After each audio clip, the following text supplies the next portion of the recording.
It's not because there's no energy available. It's simply that we've called for more energy to be delivered to a given place than the line can take, and the whole system blows. The principle of the household fuse or circuit breaker, keeping supply and demand in near balance, can be extended to all forms of energy.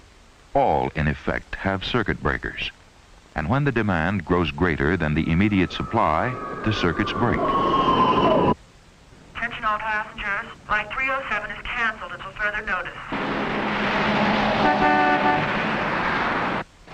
It was announced today that gasless Sundays will go into effect as of next month.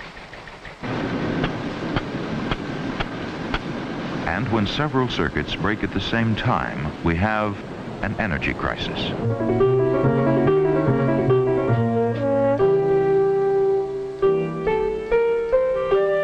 We're in an energy crisis now, and will be for some time to come. All we can do is face it, recognize it, and meet the challenges it poses. Ours is a crisis characterized by shortages of all kinds. We have at present an absolute shortage of natural gas. We cannot produce as much as we can use, as we are equipped to use in our homes and our factories. This situation is destined to continue indefinitely. And by indefinitely, I mean not only just the next few years, but as far ahead as we can see. Crisis is nothing new to man, whose progress from earliest times has been marked by a constant quest for new ways to harness and make use of energy resources. He learned to use winds to grind grain.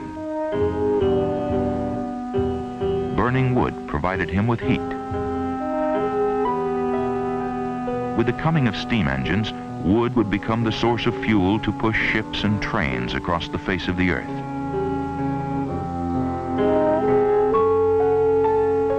Coal was the first fossil fuel to be exploited as a seemingly endless source of heat and power.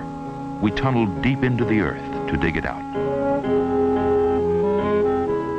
History is filled with references to oil, the fossil fuel we most rely on today.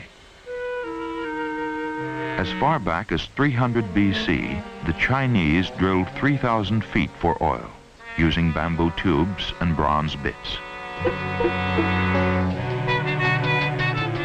In 1859, Edward Drake drilled this country's first producing oil well near Titusville, Pennsylvania.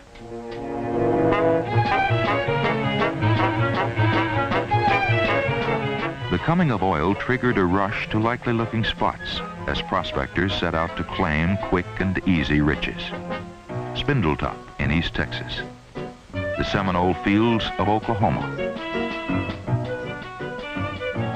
Edison's invention of the light bulb would lead to a world electrified and increase the need for coal and oil and natural gas to generate electric power. The gasoline engine demanded fuel to run our cars. Energy was something to use and use and use. As the pace of life quickened, we were into the 20th century. Now there were cars, trains, airplanes, appliances galore. Our industrial progress and economic growth was fired by what many seemed to look on as endless energy. But warning signs were there. Until 1950, the United States could supply the energy needed. But in less than 25 years, we found ourselves in trouble. Each year, we used 5% more, doubling our demand every 12 to 14 years. Coal production stayed at 1940s levels.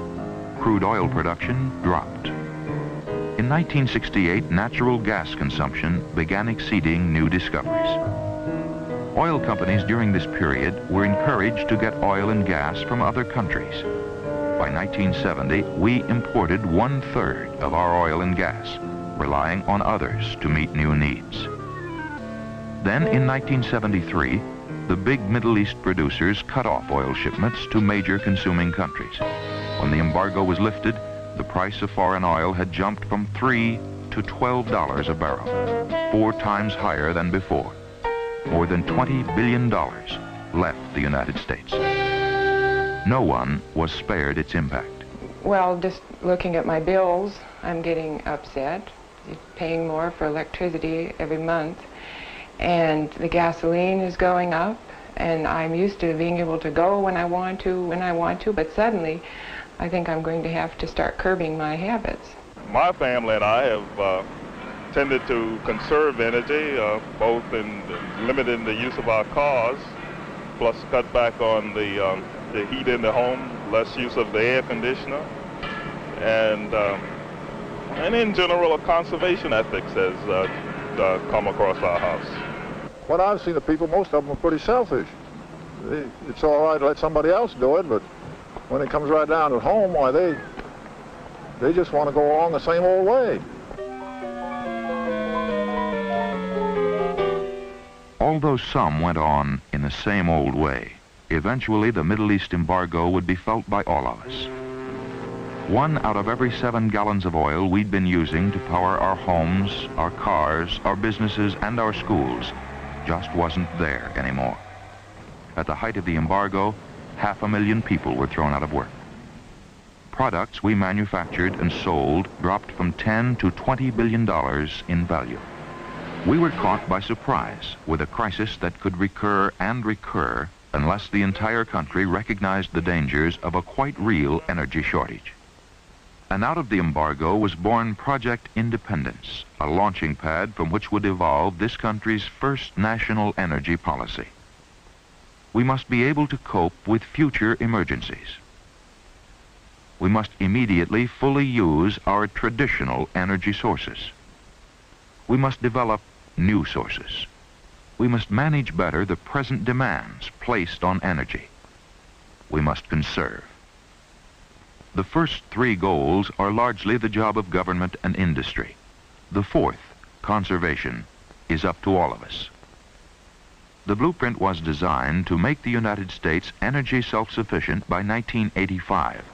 That is, we would import some oil, but would not be so dependent on other countries.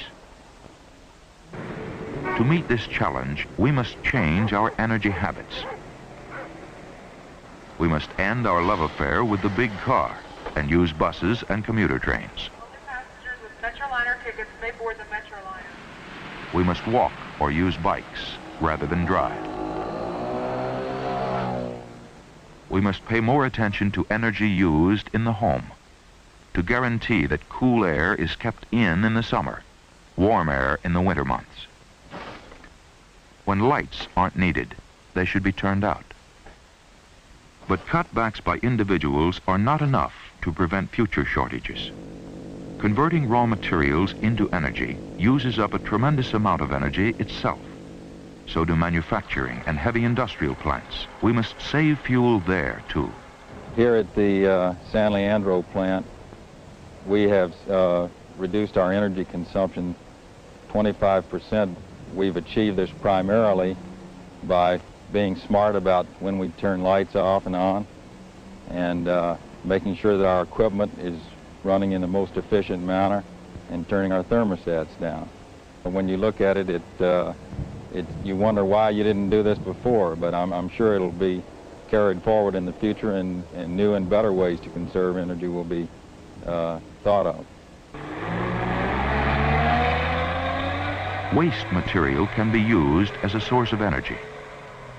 A project in St. Louis has proven that garbage can be put to use in generating power.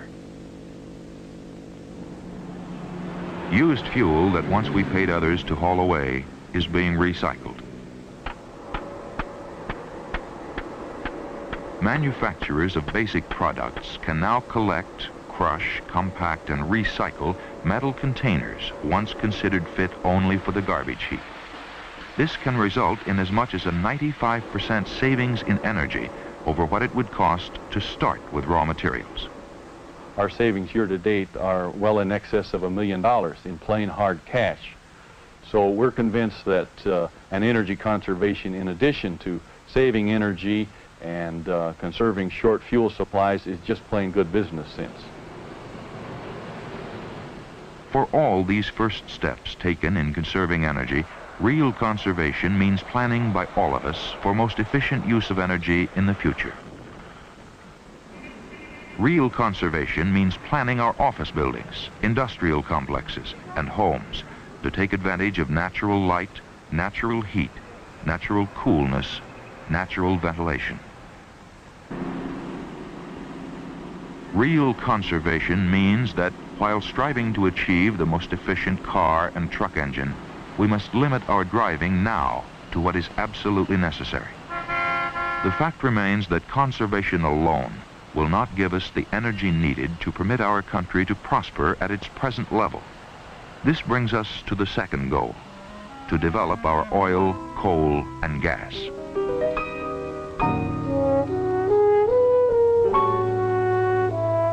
Much of this country, particularly in the West, was once a sea. Today it's a sea of scrub oak, sand, and sage.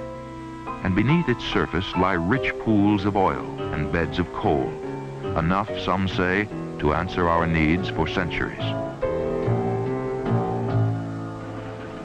So great is our demand that we're looking for new energy in places once considered sacrosanct. Drilling for natural gas is taking place in George Washington National Forest in Virginia. It's a trend that more and more local utilities are getting into because they have to protect their pipeline supply in some way. They're going into drilling programs such as this one.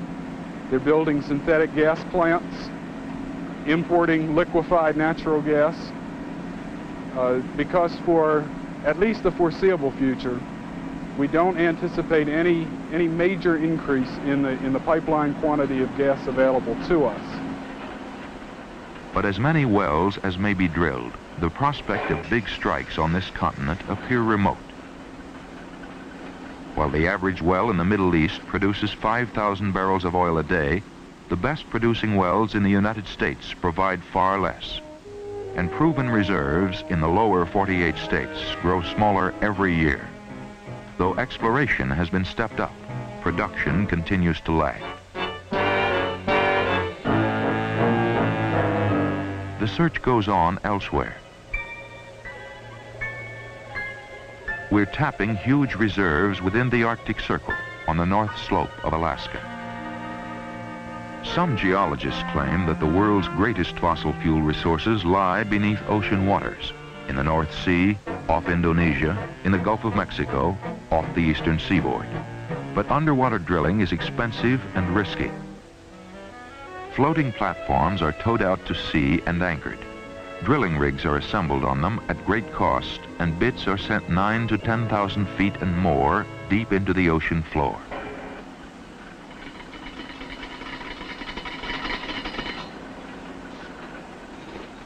Oil and gas from 18 to 30 wells may pass through one processing rig in a given day for storage, piping, or sending on to land by tanker. Proven pools are being tapped beneath these waters in the Gulf of Mexico.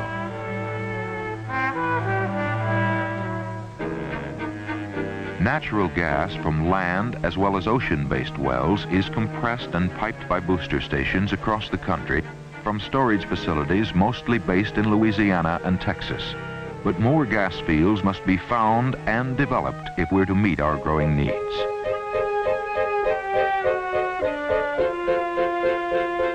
On the Rocky Mountains' western slopes, oil shale, oil-filled rock, is being mined and processed in an experimental plant.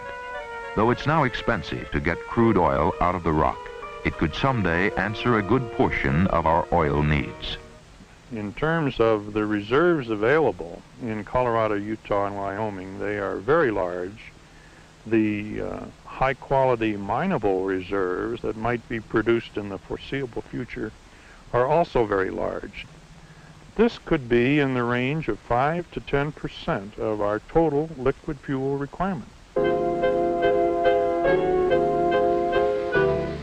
What about coal? Coal remains one of our greatest resources. There are only two ways to get at it. For generations, we've gone underground to mine it. Much has already been brought to the surface. Far more remains below. Another way to get coal is to strip off a layer of soil and rock. Rich veins of coal, particularly in the west, are there just under the surface. How you get coal, where you use it, how you dispose of the waste, all pose problems. Too often our countryside has been left scarred with mine waste. Those concerned about strip mining warn of land ravaged by bulldozers, stripped of all greenery, once rich plains left desolate. Eastern coal is more likely to pollute the air than Western coal, but Western coal is far from cities and industrial areas where it's needed. Laws now require anti-pollution devices to screen out more than 99% of the ash and waste that once blackened the air around coal-fired generators. Those who have not complied with such standards in the past must do so in the future, so that dirty coal can be used in a clean way. Then vapors will be no more than steam, which evaporates a few yards away. And strip-mined land can be reclaimed and restored by replacing topsoil and planting trees and grasses. While we'll never make a forest out of this area, we'll certainly return the land to better shape than we found it before the coal was taken out. It's a grazing area. Several times a year, the flocks of sheep go through here. The antelope congregate in this valley during the winter. They return, and we're very proud of this. They're kind of our pets around here. It's expected that within a few years, we'll be calling on electricity to supply half of our energy needs. Unless we find new ways to turn our generators, we face serious electricity shortages. And we're approaching the outer limits of production in some areas, as with hydroelectric power. You are limited as to geography because you have to have a source of falling water. And most of these best sites have already been used. You have to bear in mind, too, that there are problems in balancing whether the hydroelectric capacity should be installed. Because when you build a dam, of course, you have to flood some area, building up the reservoir and back at it. All these things have to be taken into account in a balanced view of the energy and the environmental values to be considered. Compromises have been worked out which protect our environment at the same time satisfying fuel needs. More than 600 wells on 4 man-made islands in Long Beach Harbor, California, draw oil from pools as far as 4 miles away. Enclosed drilling superstructures actually enhance a city skyline once marked by blackened derricks. That's one way to attack the shortage while protecting the environment. But as with conservation, developing traditional energy resources is not enough. We need new sources. That brings us to our third goal, finding new kinds of energy. There's nuclear power. One theory is that nuclear fusion may be generated by injecting atomic neutral particles into a magnetic field. Still another involves use of laser beams. Our hope is to demonstrate, or perhaps come up with the invention of the new lasers required to make laser fusion reactors in the early 80s, and perhaps have a prototype reactor going in the 1990s. Though power generated by nuclear fusion lies in the distant future, power from nuclear fission, the splitting of atoms, already is a fact. But construction delays and the high cost of financing threaten to undermine the United States goal of having half of all electricity supplied by nuclear power by the year 2000.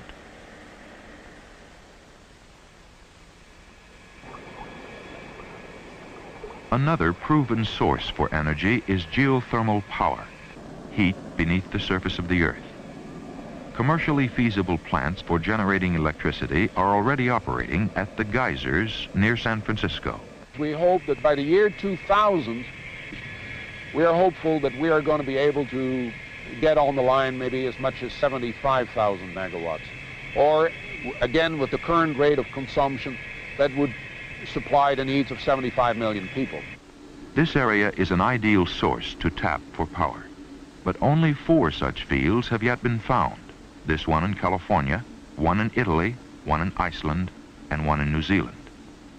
we're still learning how to explore for geothermal power and how to use it once we find it. Again, the target date for meaningful production beyond what we now have, the next decade. Success has been limited so far in attempts to capture and use the sun's energy directly. But there are an increasing number of solar-heated buildings and homes. We've been living in solar-heated houses for the past 15 years. Our first winter fuel bill here in Washington, D.C. was only $4.65. We used only 31 gallons of oil for an entire winter, and that was with half our days cloudy and temperatures down well below freezing many times. The principle of solar heat is quite simple. It works best in areas where most of the days are sunny. Water running through panels is warmed by the sun's rays, heating the house, providing hot water for families, being stored during the night for use around the clock. Solar heat is practical. It works. But it must be supplemented by traditional energy sources. No real breakthrough has been made in converting solar energy into electric power. Target date for this new development? No year mentioned. Scientists and engineers are engaged in basic research now to find other sources of energy. Wind power, underground coal gasification, breeder reactors, tidal power. But no one presumes to lay down a timetable for achieving man's age-old dream of unlimited energy. The goal seems too remote. For the next 10 years, we must rely on the fossil fuels which have served us in the past. With oil and gas production in this country going down each year, we have no alternative but to conserve. Otherwise, we are faced with a dollar drain that within one short decade could result in concentrating the world's wealth in the Middle East. The oil exporter gets richer, and the oil importer gets poorer, and the consumer pays the bill. Unless we conserve while we look for new energy sources, we face the recurring threat of embargoes, of energy circuits breaking without warning. We must recognize right now that energy will cost us more. That is a fact of life. I think it's going to end with everybody changing their habits and going back to the things that maybe our parents were used to that we have never seen before.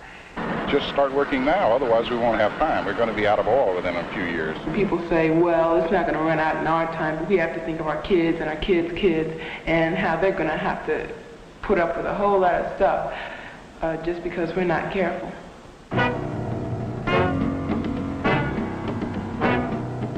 We must change if we're going to have the energy we need. If we want new oil, we've got to look in new places. We must demand more efficient engines for our cars. We must push forward, at whatever cost, the development of new energy resources. We must make personal commitments to cut down wherever we can on the energy we use.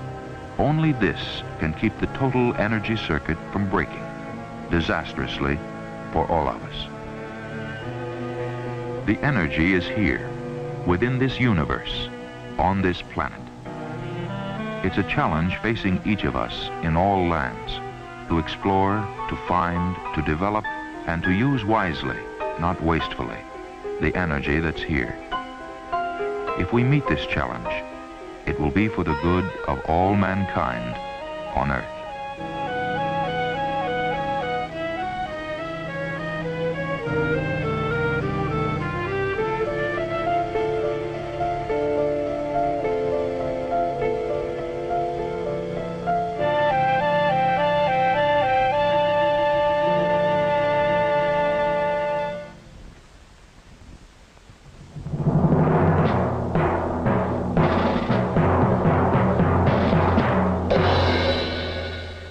This situation is destined to continue indefinitely. And by indefinitely, I mean not only just the next few years, but as far ahead as we can see. Crisis is nothing new to man, whose progress from earliest times has been marked by a constant quest for new ways to harness and make use of energy resources. He learned to use winds to grind grain. Burning wood provided him with heat. With the coming of steam engines, wood would become the source of fuel to push ships and trains, not because there's no energy available. It's simply that we've called for more energy to be delivered to a given place than the line can take, and the whole system blows. The principle of the household fuse or circuit breaker, keeping supply and demand in near balance, can be extended to all forms of energy. All, in effect, have circuit breakers. And when the demand grows greater than the immediate supply, the circuits break. Attention all passengers. Flight 307 is canceled until further notice. It was announced today that gasless Sundays will go into effect as of next... This country's first producing oil well near Titusville, Pennsylvania.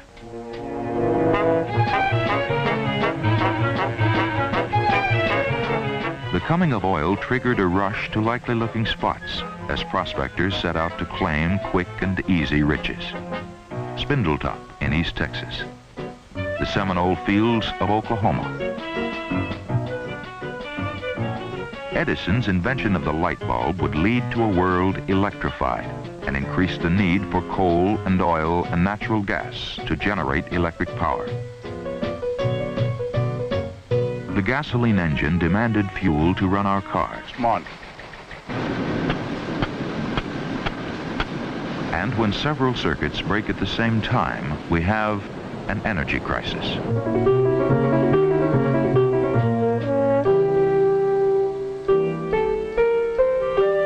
We're in an energy crisis now, and will be for some time to come. All we can do is face it, recognize it, and meet the challenges it poses. Ours is a crisis characterized by shortages of all kinds. We have at present an absolute shortage of natural gas. We cannot produce as much as we can use, as we are equipped to use in our homes and our factories. Across the face of the earth.